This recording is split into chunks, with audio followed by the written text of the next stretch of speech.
Hello friends, welcome back to Educare Science Solutions. My name is Shashwat and today is the second lecture on paramecium choritum.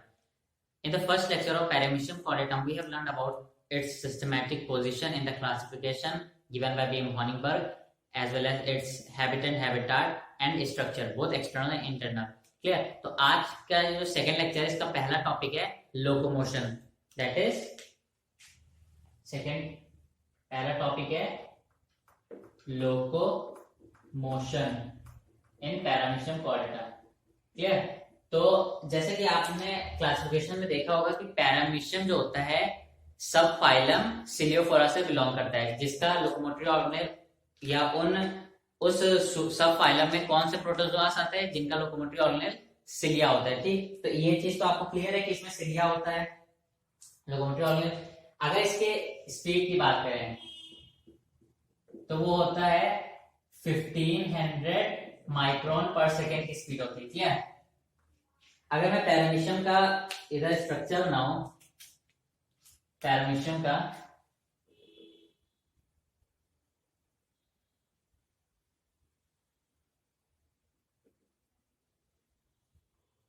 इधर से होता है, ठीक, and इसमें number of cilia निकलते हैं जिनका नंबर 10,000 to 14,000 होता है. एंड ये सिलिया डाउनवर्ड्स में थोड़े से लॉन्ग होते हैं, बाकी हर जगह ऑलमोस्ट सेम साइज के होते हैं. 10,000 to 14,000 covering whole over the body surface. ठीक, इस तरह से होते हैं सिलिया. अगर मैं इसकी बात करूं कि सिलिया का मूवमेंट किस तरह का होता है कि इसमें लोकोमोशन हो पैरामीशियम में, तो वो इस तरह से होता है. मान लीजिए सरफेस है, ठीक, तो ये हो गया इसका एक इफेक्टिव स्ट्रोक. इसकी जो स्टेजेस हैं सिलिया की वो दो पार्ट्स में डिवाइड होती हैं. सिलिया की वो कौन सी होती है? फास्ट इफेक्टिव स्ट्रोक एंड दूसरा कौन सा है? Slow recovery stroke. ठीक है, तो ये किस तरह के होते हैं? तो इसका ये होता है इस तरह से इफेक्टिव स्ट्रोक जाता है, ठीक, और फिर ये हो गए इसके रिकवरी स्ट्रोक.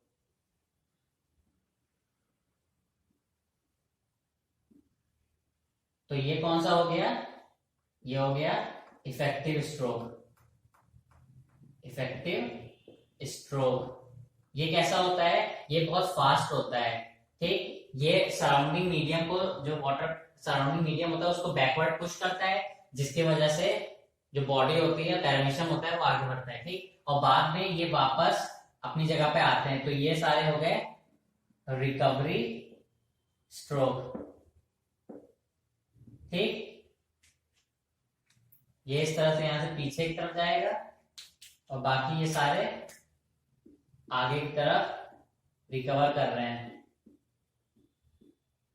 ठीक, तो ये तो हो गया इसके लोकोमोशन में जो दो होते हैं, effective stroke and recovery stroke. इनका जो रिदम फॉर्म होता है वो एमसीक्यू क्वेश्चन में बहुत पूछा जाएगा. जो इनका पूरा ओवरऑल जब सिलिया एक साथ मूव करेंगे, ठीक, बैकवर्ड की तरफ और मींस आगे की तरफ जाएगा, तो उस रिदम को क्या बोलते हैं? मेटाक्रोनल रिदम. ठीक, मेटाक्रोनल रिदम ये एमसीक्यू क्वेश्चन में बहुत पूछा जा सकता है. ये तो हो गया इसके लोकोमोशन की बात. अगर हम बात करें इसमें न्यूट्रिशन की,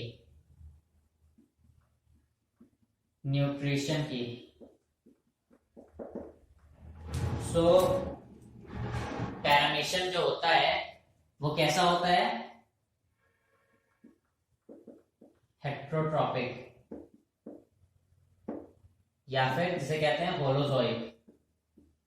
ठीक, ये दूसरे बैक्टीरिया और दूसरे प्रोटोजोन्स पे फीड करता है. ये तो होगी इसके न्यूट्रिशन की बात. अगर न्यूट्रिशन में इसमें एक प्रोसेस होता है जिसे बोलते हैं साइक्लोसिस. ये क्या है इसमें? ये है फूड वैक्यूल के फॉर्मेशन के लिए जितना भी सिस्टम होता है, ठीक, वो क्या क्या होता है इसके अंदर, ये जो इसका आउटर होगी यहाँ पे, ये तो है इसकी ओरल ग्रूव, ये जो इस तरह से डिप्रेशन फॉर्म है बॉडी के अंदर, तो इसको बोलते हैं, ये जो डिप्रेशन है ये है ओरल ग्रूव। ठीक, उसके बाद ये रीजन हो गया वेस्टिब्यूल, वेस्टिब्यूल के बाद ये हो गया रीजन बकल कैविटी, पहले वाली वीडियो में सब पढ़ चुके हैं। ठीक, बकल कैविटी के बाद यहाँ पे इस तरह से आता है ये हो गया साइटोस्टोम। ठीक, और यहाँ पे ये है फूड वैक्यूल फॉर्म हो रही है, तो ये क्या हो गई फूड वैक्यूल।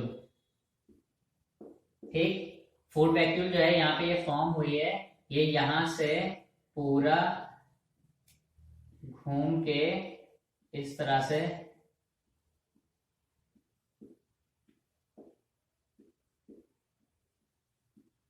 पूरा घूम के यहां से यहाँ पे क्या होता है साइटोफाइल सेलेनस। ठीक, यहां से ये निकल जाएगी, तो ये इसका पूरा ये पाथ हो गया।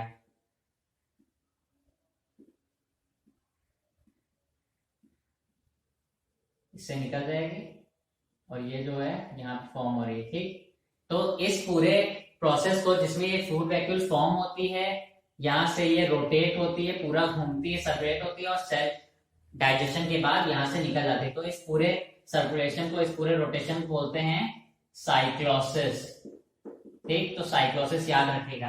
अब साइक्लोसिस के प्रोसेस में होता क्या है, ये जो फूड वैक्यूल है, फूड वैक्यूल हमारी ये पहले क्या होती है, पहले मीडियम होता है एसिडिक मीडियम होता है, जब ये जाती है यहाँ पे एसिडिक होगा। ठीक, उसके बाद वो एल्कलाइन मीडियम में होती है। ठीक, ये जो डाइजेस्टिव एंजाइम्स जो से डाइजेस्ट करते हैं वो कौन सा किससे सेक्रेट होते हैं, लाइसोजाइम से, लाइसोजाइम से सेक्रेट होंगे डाइजेस्टिव जूस या डाइजेस्टिव एंजाइम्स।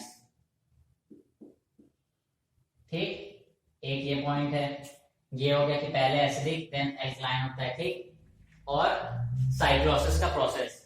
ठीक, अब क्या होता है, अब अगर हम लोग बात करें इसमें हाँ, अगर अब नेक्स्ट टॉपिक जो है वो है हमारा ऑस्मो रेगुलेशन।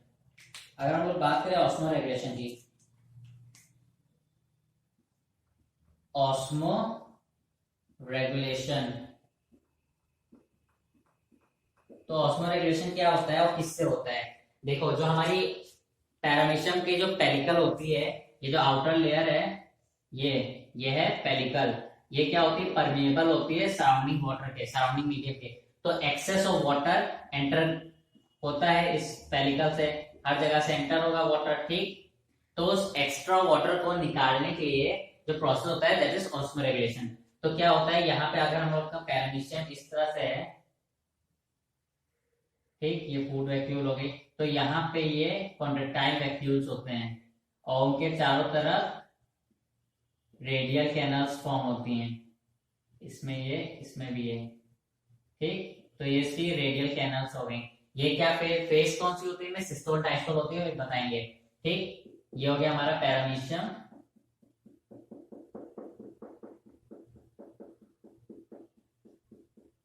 ठीक, तो ये हो गए इसके कॉन्ट्रैक्टाइल वैक्यूल। अब इनमें क्या क्या होता है कि जो वाटर होता है, excess of water, excess water जो होता है वो साइटोप्लाज्म से कलेक्ट होके कहां पे जाता है, tubules of endoplasmic reticulum, endoplasmic reticulum के ट्यूब्यूल्स में जाता है। ठीक, वहां से वो नेफ्रीडियल कैनल्स में जाता है, नेफ्रीडियल कैनल्स। ठीक, वहां से वो पास होते हुए रेडियल कैनल में पहुंचता है, नहीं, नेफ्रीडियल कैनल्स के बाद वो पहुंचता है फीडर कैनल्स में, फीडर कैनल्स में। ठीक, फीडर के बाद वो पहुंचता है रेडियल कैनल्स में, रेडियल कैनल्स में, रेडियल कैनल्स के बाद वो पहुंचता है हमारे कॉन्ट्रैक्टाइल वैक्यूल्स में, कॉन्ट्रैक्टाइल वैक्यूल्स में, और फिर कॉन्ट्रैक्टाइल वैक्यूल से आउटसाइड चला जाता है।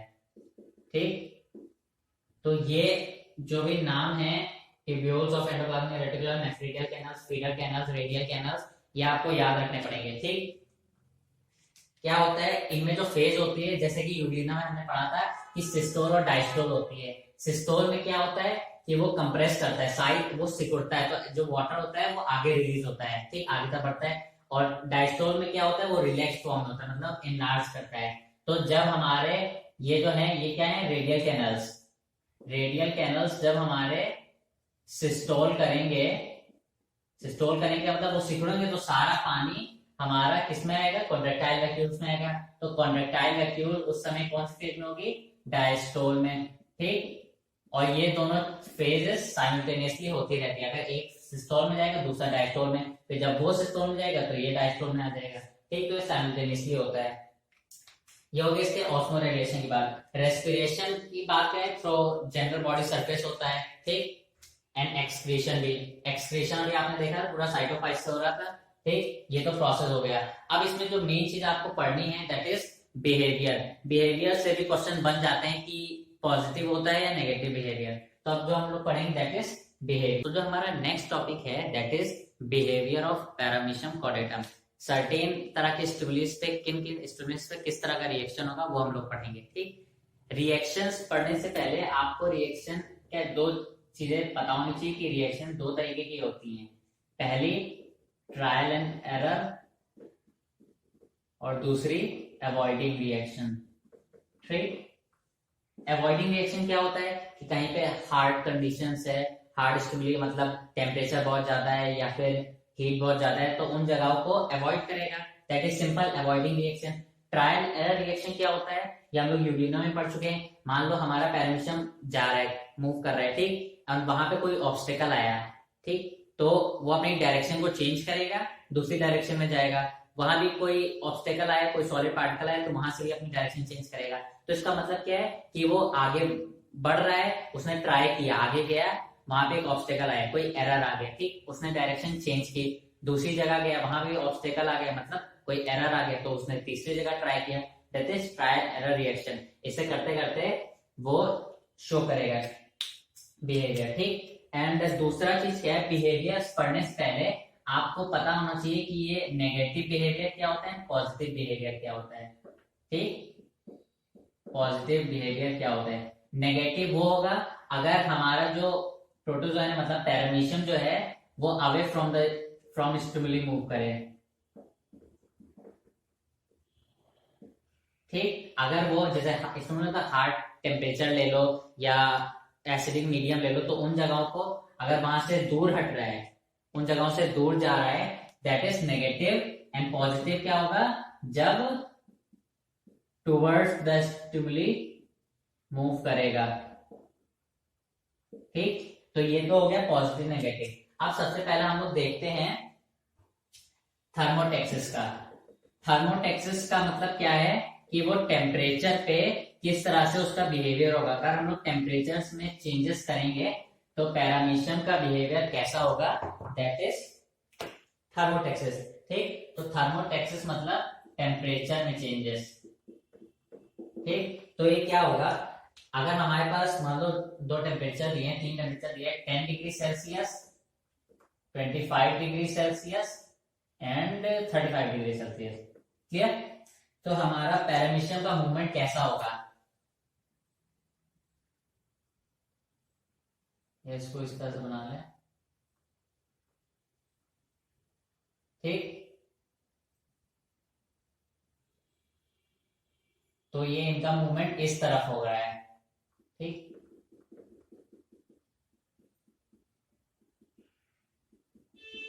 मतलब ये 10 डिग्री सेल्सियस से दूर हट रहे हैं और 25 की तरफ जा रहे हैं। इधर का अगर देखें 35 से क्या होगा, 35 में भी यही हो रहा है कि वो हार्ट उससे टेम्परेचर से दूर जा रहे हैं, इधर की तरफ आ रहे हैं। ठीक, तो दोनों ही कंडीशन में क्या होगा, यहाँ पे लो डिग्री सेल्सियस 10 डिग्री सेल्सियस कम होता है। ठीक, तो वहां पे कैसा शो हो रहा है, नेगेटिव, मतलब लेस टेम्परेचर से दूर जा रहा है। 35 में भी क्या हो रहा है, यहाँ पे भी नेगेटिव शो हो रहा है। ठीक, क्योंकि वहां से भी वो दूर जा रहा है। और ये जो ऑप्टिमम टेम्परेचर है 25 डिग्री सेल्सियस, वो कैसा शो करेगा वहां पे बिहेवियर? पॉजिटिव, क्योंकि पैरामीशियम का डायरेक्शन देखो तो वो उसकी तरफ आ रहे हैं। ठीक, तो ये हो गया पहला टेम्परेचर या थर्मोटेक्सिस।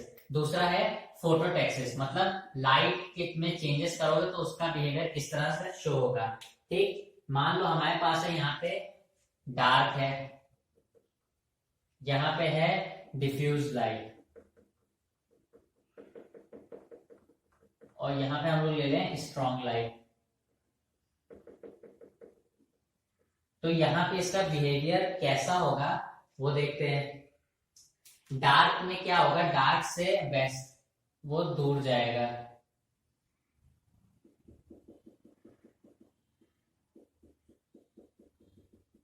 ठीक, डार्क से वो दूर जा रहा है। और स्ट्रॉन्ग लाइट से भी क्या करेगा, दूर जाएगा। ये इससे एमसीक्यू क्वेश्चन बहुत सारे बनेंगे और बनेंगे ही बनेंगे। इस बार का प्रोटोजोन से लगभग 20 क्वेश्चन आएंगे पूरे। ठीक, तो ये समझना बहुत जरूरी है। तो क्या हो रहा है, डार्क में कैसा शो हो रहा है, नेगेटिव नेगेटिव बिहेवियर शो कर रहा है, क्योंकि वो डार्क से दूर भाग रहा है, डार्क में से अलग जा रहा है, दूर जा रहा है, आगे जा रहा है। ठीक, स्ट्रॉन्ग लाइट से भी में क्या हो रहा है, नेगेटिव हो रहा है, क्योंकि वहां से भी वो हट रहा है, दूर जा रहा है। ठीक, और डिफ्यूज लाइट में क्या होगा, पॉजिटिव, क्योंकि ये इसकी तरफ आ रहा है। ठीक, अब है हमारा टिग्मोटेक्सिस। टिग्मोटेक्सिस का मतलब टच, या मतलब कोई उसके मूवमेंट के समय कोई सॉलिड पार्टिकल आ गया है या कोई ऐसे हार्ड सब्सटेंस आ गया। ठीक, तो कैसा होगा कि मान लो हमारा पैरामीशियम है ये,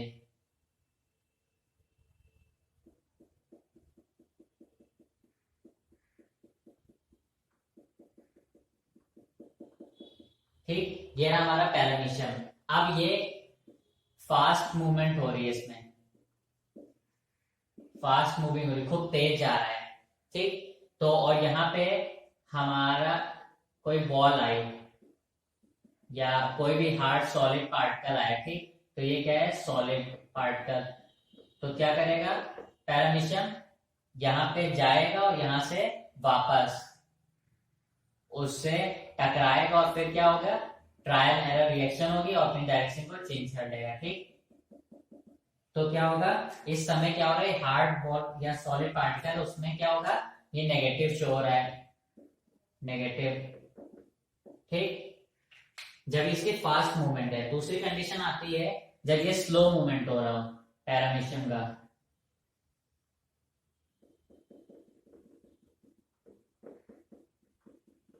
ठीक, यहाँ पे इसका स्लो मूवमेंट हो रहा है, और यहाँ पे वैसे ही कोई सॉलिड पार्टिकल आया। ठीक, सॉलिड पार्टिकल आया तो क्या होगा, पैरामीशियम वहां पे जाके अटैच हो जाएगा।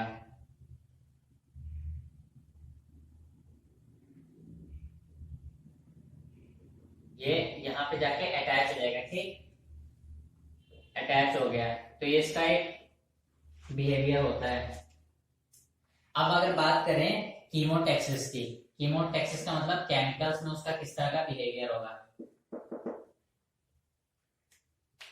वैसे तो अगर केमिकल्स कहीं पड़े हैं या किसी सॉल्यूशन में है तो वहां से तो वो दूर भागेगा, मतलब शो करेगा नेगेटिव। लेकिन अगर मान लो कहीं पे स्ट्रॉन्ग एसिड है, ठीक, कहीं पे स्ट्रॉन्ग एसिड है, स्ट्रॉन्ग एसिड, और कहीं पे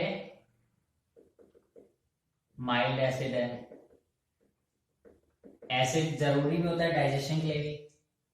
ठीक, तो क्या करेगा ये, इसका मूवमेंट किस तरह से होगा, स्ट्रॉन्ग से वीक की तरफ मूव करेगा।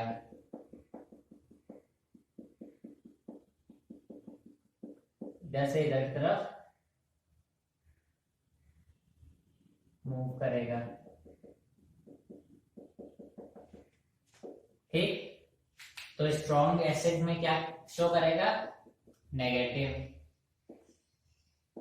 एंड वी माइल्ड एसिड में पॉजिटिव, क्योंकि माइल्ड एसिड पूरा मूव कर रहे हैं। ठीक, पॉजिटिव बिहेवियर करते हैं रियोटेक्सिस की, मतलब वाटर करेंट्स में उसका कैसा बिहेवियर होगा। ठीक, मान लीजिए हमारा वाटर की डायरेक्शन इधर है, इधर इधर वाटर मूव कर रहा है। ठीक, तो हमारा पैरामीशियम किस तरह मूव करेगा,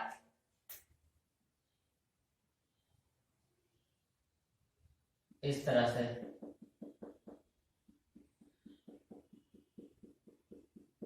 मतलब उसका मूवमेंट इस तरह होगा। तो क्या हो रहा है, ये वाटर करंट जिस तरह मतलब सोर्स है उसी तरफ इसका मूवमेंट हो रहा है, इसलिए यहाँ पे ये होगा पॉजिटिव। क्लियर। अब बात करते हैं गैल्वेनोटेक्सिस की, मतलब करंट में इसका कैसा बिहेवियर होगा। ठीक, तो करंट में कैसा होगा, मान लो हमारे पास है इधर है एनोड। अच्छा, ये पहली कंडीशन है, जब ये पहला कंडीशन है जब है हमारे पास वीक करंट। ठीक, वीक करंट है और यहाँ पे हमारे पास है एनोड और इधर है कैथोड। तो पैरामीशियम किधर किधर मूव करेगा, कैथोड की तरफ।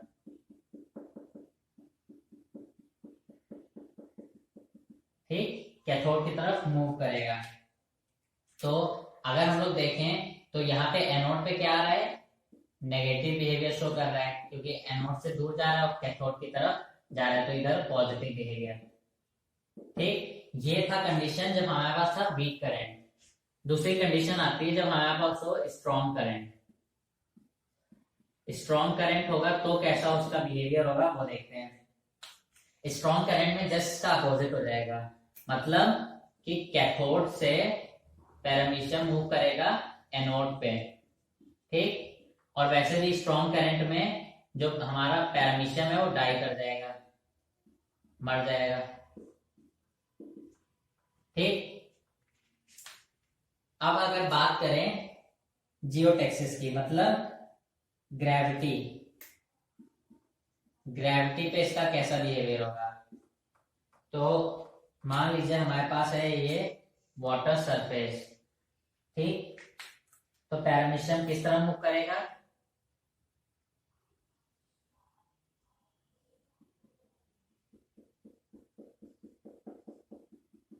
इस तरह से।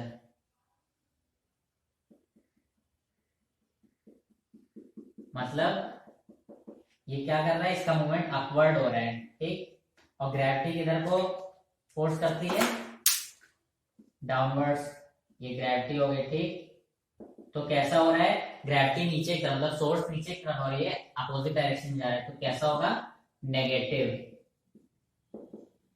नेगेटिव बिहेवियर शो करेगा। ठीक, तो यहाँ पे हमारा ये जो बिहेवियर था ये कंप्लीट हो गया। And in the next lecture हम लोग चालू करेंगे रिप्रोडक्शन, जो कि बहुत इंपॉर्टेंट है। पैरामीशियम में जो रिप्रोडक्शन होता है, जो कि जिनमें कंजुगेशन, बाइंडिंग फिजन नहीं, कंजुगेशन बहुत ज्यादा इंपॉर्टेंट होता है, क्योंकि उसमें कितने डॉटर सेल्स बनती हैं और किस स्टेज पे कौन सा रिएक्शन होती है, कौन से डिवीजन होता है, वो पूछा आता है एमसीक्यू में, एज वेल एज थ्योरी में बहुत इंपॉर्टेंट होता है। ठीक, तो वो लेक्चर जरूर देखिएगा, और इसमें बिहेवियर से बहुत ज्यादा क्वेश्चन पूछे आते हैं, तो इसको देखिए। Thank you.